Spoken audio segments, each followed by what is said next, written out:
There. So glad to be here. I'm so excited to hear what all these wonderful scientists are working on. I was telling them that I think if I hadn't been an artist, I would have been a biologist. I was so fascinated, and it was a big surprise for me because I was always a kind of language person, but then I had an amazing teacher of biology, and then I had a kind of revelation that all knowledge was connecting, because when you study one cell and then just go on and on, building up to, the human organism, and you see how everything is interdependent and how it builds, and that a lot of the same principles are the same. It's just so exciting to see the way that it works. The last piece that I did here at UCLA, as a matter of fact, was called On Behalf of Nature, and the last 10 years or so, I've been really working on contemplating subjects or topics that you literally can't delineate into pieces, but the act of contemplating them is part of the process of creating a work. So it's not just making a piece or like a product, but it's really contemplating something that you'll never really find a form for it, but it's just, you show little glimpses of it, and the process also becomes part of it. So the first piece in that series was called Mercy, so how do you actually do a piece about mercy? Impermanence was one. And then this On Behalf of Nature, and I was very inspired by Gary Snyder's idea. Gary Snyder is a poet. He was a very early ecological thinker and also a Buddhist. And I was reading an amazing article that he wrote called Writers and the War Against Nature. And he was basically saying that the job of an artist is to articulate and to represent entities that don't have their own voices. And then he said, through music and dance. And I was like, ooh, this is very exciting. So that piece was kind of a contemplation of the energies that we are in danger of losing, rather than making a kind of, it wasn't at all like a kind of direct political statement like, keep your plastic bags and don't throw them away, but it was more a kind of poetic meditation on really, in a sense, what we're in danger of losing. And after that, I became very interested in going deeper into that. And I started, usually if I make a large work for my whole ensemble, I work very quietly alone and usually do very small solo kind of pieces. So I was at the keyboard and I was working on some solo vocal pieces that I was laying tracks, so they were very complex, little tiny, tiny pieces. At the same time, I was reading Siddhartha Mukherjee's book called The Emperor of All Maladies, which is a history of cancer. And but what really struck me was his talking about the cell, and just as Meryl said, the mystery and the magnificence of the cell as a kind of prototype for cooperation and interdependence. And so I just started getting so interested in that, the energy of the cell, this kind of rotational activity, the behavior, and the interdependence of these elements.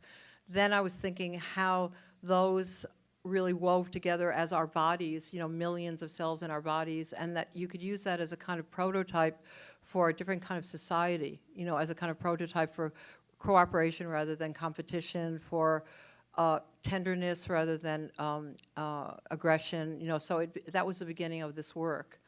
And as I was reading the book, I started thinking that my pieces, these little vocal pieces, had something in common with what I sensed as the activity, the motor of life, the motor of life, the activity of a cell.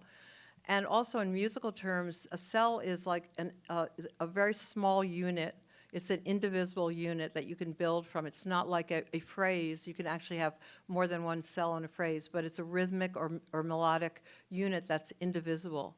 So I started thinking, how that could actually be manifest as music and movement. And that's basically how the piece formed. So I guess we'll talk more about it in the panel, but I would like to show you a little tiny sequence from the piece. This was, yeah. So it's very complex, integrated, woven kind of vocal sound.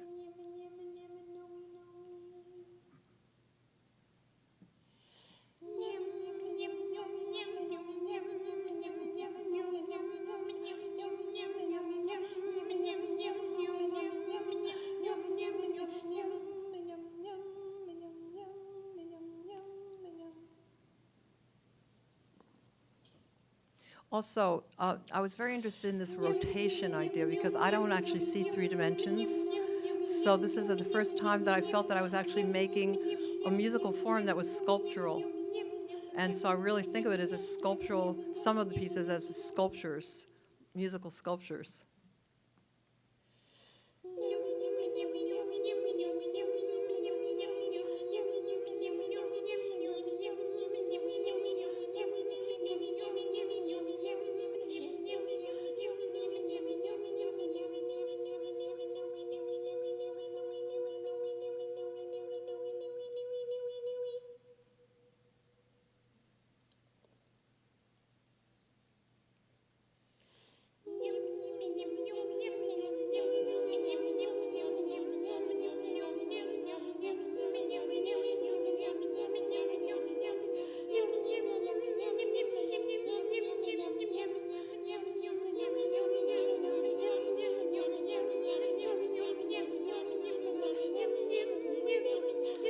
And also, I think as artists now, all of us are asking what we can actually offer right now in this very dark world. So I also think of this piece as a kind of healing or a sort of antidote, and trying to make a piece about wonder in a world that's, that we're really in danger of losing that sense of wonder and mystery.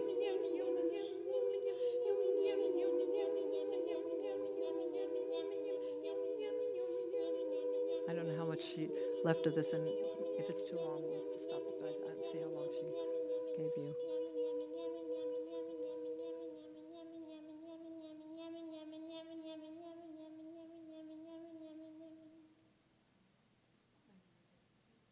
Okay, all right.